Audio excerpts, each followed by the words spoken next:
Assalamualaikum warahmatullahi wabarakatuh. Hai gengs, kembali lagi di Kakak Tirto Channel. Alright, udah malam Jumat lagi nih gengs. Terima kasih ya buat kalian yang sudah like video kami dan share channel kami. Semoga kalian selalu diberikan kesehatan, keselamatan, dan panjang umur serta murah rezeki. Amin ya Allah. Oke, kita nggak akan berlama-lama. Kita akan teruskan cerita mengenai kisah-kisah mistis di seputaran rumah kami ya, gengs ya. Oke. Dan hari ini saya kembali akan berkolaborasi dengan adik saya untuk menceritakan dan share kisah-kisah kami kepada kalian semua. Oke, hari ini mau dimulai dari mana nih ceritanya? Itu aja yang kuburan kemarin yang kemarin terakhir kita bicarakan, gengs. Kuburannya tuh mau dipindahkan karena mau dijadiin perumahan. Itu juga ada tuh cerita mistisnya. Langsung aja lu ceritain sama gengs kita. Iya, habis diangkat gitu kan, malamnya dibikin dikasih lihat gitu sama ibu-ibu, ngasih ini ya, tolong kasih tahu sama yang punya rumah yang lagi ngebangun ini kamar mandi saya, ini dapur saya, ini ya rumah dia, bener-bener rumah dia tadi. Tapi padahal saya juga tahu di situ tuh bukan bentuk rumah, itu tuh kuburan. Terus tapi nggak saya kasih tahu sih ke yang punya rumah. Kenapa kalau kasih tahu? Habis nanti dikiranya ini orang beneran apa enggak gitu kan, itu kan halus ya, jadi ya gitu deh. Nah, memang sih kita kadang-kadang dilema juga ya guys ya.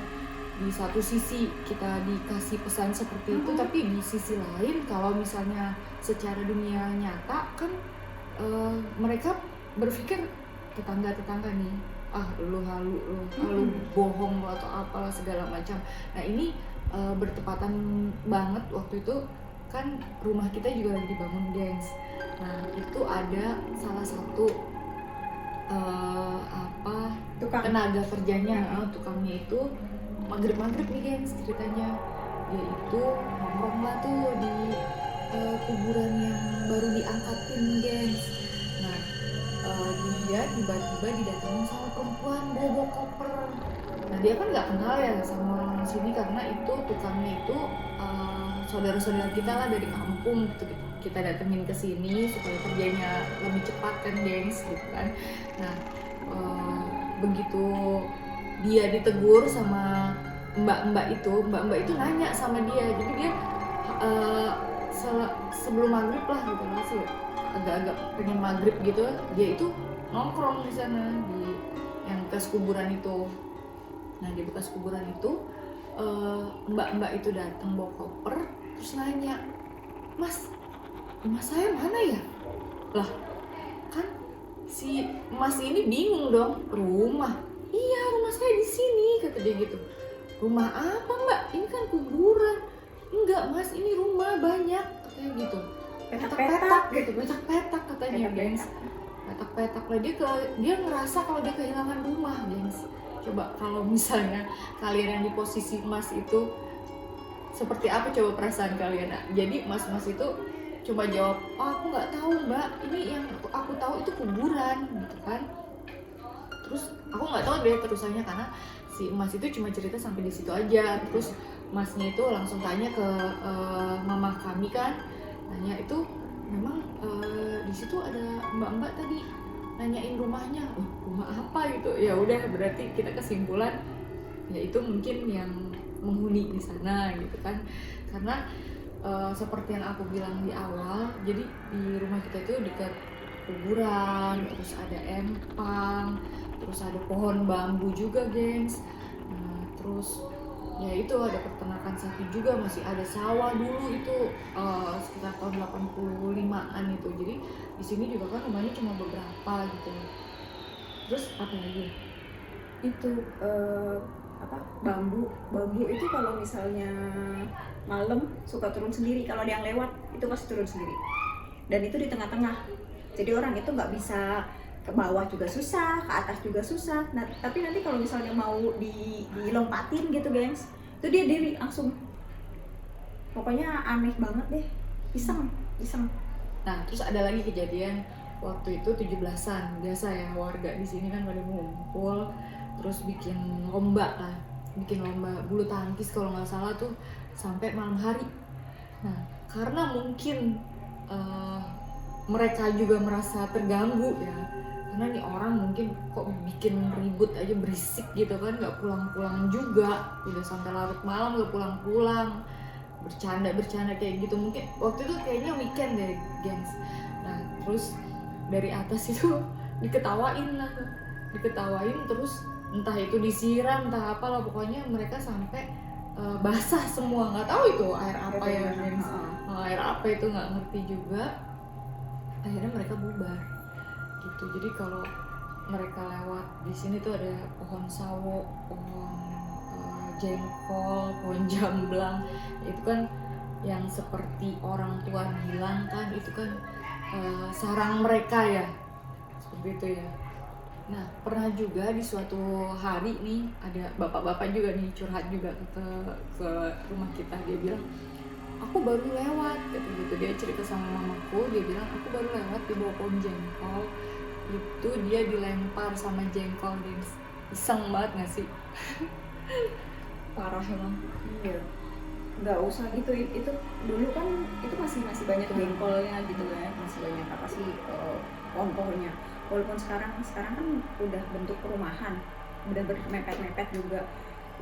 Malam minggu kan sering nonton tengah malam. Gue tuh sering nonton tengah malam gengs, jadi suka iseng kan. Terus waktu itu naruh mobil di depan, di apa sih namanya, di depan rumah, pas kuburannya itulah, bekas kuburan. Mikirnya kan ya udah perumahan lah, udah rame lah. Contohnya tetap aja sebelum berangkat itu kan nyalain mesin dulu dong, dinginin lah kita sambil cetan tuh. Terus tiba-tiba kaca empat-empatnya turun. Itu emang agak kaget juga sih, bener-bener kaget, karena kalaupun misalnya kena gitu ya, kena tangan gue gitu kan, kena tangan gue pasti kan kiri atau kanan doang, ini empat-empatnya. Dan gue pun make sure banget gue begini, gue nggak kenain auto window itu, otomatis window, terus langsung panas semua juing. Terus gue lihat ya di belakang dia duduk, tapi nggak menampakkan bentuk apa, cuma hitam aja. Terus gue bilang ngapain mau ikut, bener loh, sampai di jalan pun ngikut, tapi nggak terlalu jauh sih dia ngikut. Gue bilang udah mau ikut aja. Terus di pertengahan jalan dia ngilang. Tapi perasaan lu tuh bawa penumpang gelap itu Grab ya? Enggak sih, nggak kenapa-napa, biarin aja, cuma panas, emang panas banget. Yang penting dia nggak bikin gue celaka, kalau gue mikirnya kayak gitu. Dan itu yang biasa tempat adik gue suka parkirin mobil itu kan biasa dipakai sama yang tetangga gue yang punya mobil 4 ya kalau nggak salah. Jadi garasinya dia kan nggak cukup, ditaruh lah tuh mobil, salah satu mobilnya di situ. Dan itu tuh kita ngerasa, gue ngerasa banget kalau di situ Cewek kan, ya? kalau kalau ke rumah nyokap kan gue suka pulangnya malam gitu kan. Nah itu kan mobil udah diparkir di situ, pinggir jalan kayak gitu. Nah kelihatan banget, tapi gue juga nggak berani langsung lihat begini, karena seujung mata gue itu, di ujung mata gue itu ada cewek yang duduk di situ. Jadi kelihatannya tuh terang banget, di mobil itu terang. Jadi di samping supir, dia duduk di samping supir kayak gitu. Tapi gue nggak berani yang lewat begini. Udahlah, pokoknya gue cuma yaudah, cuma yang sepintas gitu aja. Tapi emang dia di situ memang sering banget kan. Gue sering pulang malam guys, suka iseng kan. Nah kalau malam emang dia bener-bener duduk diem di samping supir. Dan dia kan duduknya putih pale gitu, putih apa ya, pucat. Nah jadi di situ tuh gelap banget, mobilnya mobil hitam dan putih, dia putih. Jadi kelihatan. Kalau gue liatin, tapi emang dia nggak begini, nggak apa, diem, bener-bener diem. Kata dia yang penting nggak ganggu. Emang udah tempatnya kan masing-masing aja. Alright gengs, mungkin untuk malam ini sekian saja. Jangan lupa buat klik like, comment, and subscribe. Dan nantikan video-video kami selanjutnya. Wassalamualaikum warahmatullahi wabarakatuh. See you.